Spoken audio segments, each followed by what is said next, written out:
I'm doing well. All right, so you disagree with me, I take it. What's up? I mean, I pretty much agree with the last caller that you had on the line. So he pretty much was hitting the nail on the head for me. It just seems like how you were touching on about being a leader. How the man, especially, I'm just gonna say it like it is, because it's really the Black community that we're the only ones that have the problem with. I guess the power struggle and the men taking control and being leaders. It's too much, focus on. I personally feel like it's a lot of blaming the women. If you're the leader, then you're just going to be the leader. There's not a king of his castle who, unless it's by vote or something, but who is dictated by what the followers are doing. If he's the leader by his own right, then he's the leader. And it's a lot of comments about modern women and submission and all of this other stuff, when submission. Wait. So, Ebony Queen, just real quick, let me ask you a question. I'm actually the same question that Kevin Samuels asked on his stream. Do you think that Black women belong to Black men? Of course I do. Okay, so Black women belong to Black men, but in the same idea, you posit that it's okay for Black women to talk about Black men the way that JT talks about them. Well, I mean, it goes, so Black men talk down about Black women in that same respect. So it goes both ways. You can't expect a Black woman not to come negatively when she's being attacked in a negative way. To be honest with you, I don't even really know about, I don't watch that kind of stuff. They're not role models. No, but but listen, so Ebony Queen, but listen, but this is the context of the show. I'm showing specifically what someone says specifically about Black men.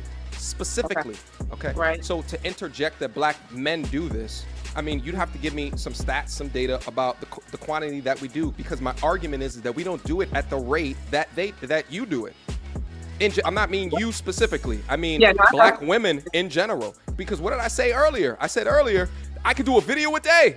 I could do multiple videos a day and never run out of bullshit that is sped about men time and time. And you know what? Until someone sees a channel like myself that can do it day after day, multiple videos a day, then all of a sudden it's like, damn, maybe the sector of YouTube has a point.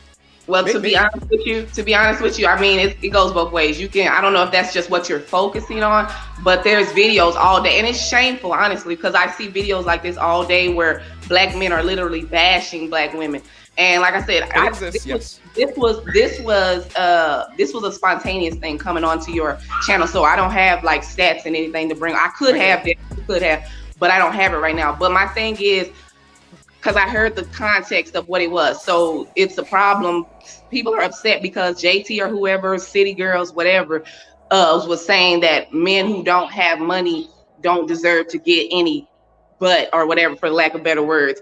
And that's true. Like, that's true. Why are you worried about having sex when sex is really supposed to be for creating families? When you're worried about having sex, you should be worried about marrying this woman and being able to take care of the family that is produced by sex. If you can't do that, you don't deserve to have sex. You don't. Okay, but here's what it is. And we're taking a subjective term such as a broke ninja, and we're trying to equate it to everyone's definition of it. And I think that's the problem. Again, let's quantify this. What's broke in the city that you live in? What city are you in?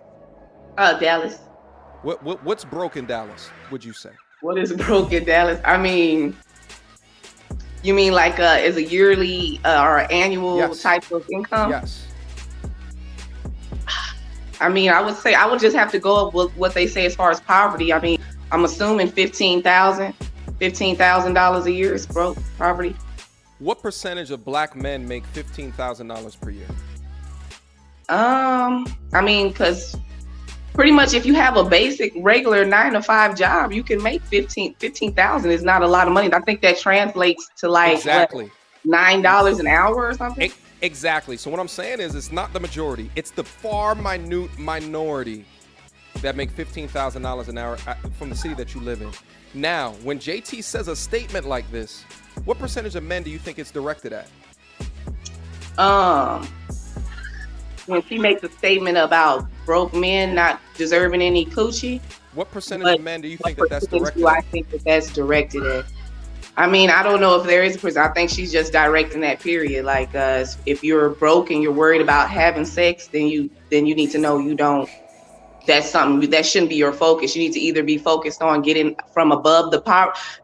Honestly, like in my city, So, from what? so I'm gonna stop you right there. So, because you want to go on to your city, but let me focus you on what JT said. And this is the problem with the statement, is because the majority of men are not broke, right? Like they're making average wages, but she's directing it out and shitting on the men within her community as to say that they don't deserve something from women in general, when it's not the majority of women, of men. Just from observation, though, and then my experience, most of the men are financially less capable than the women.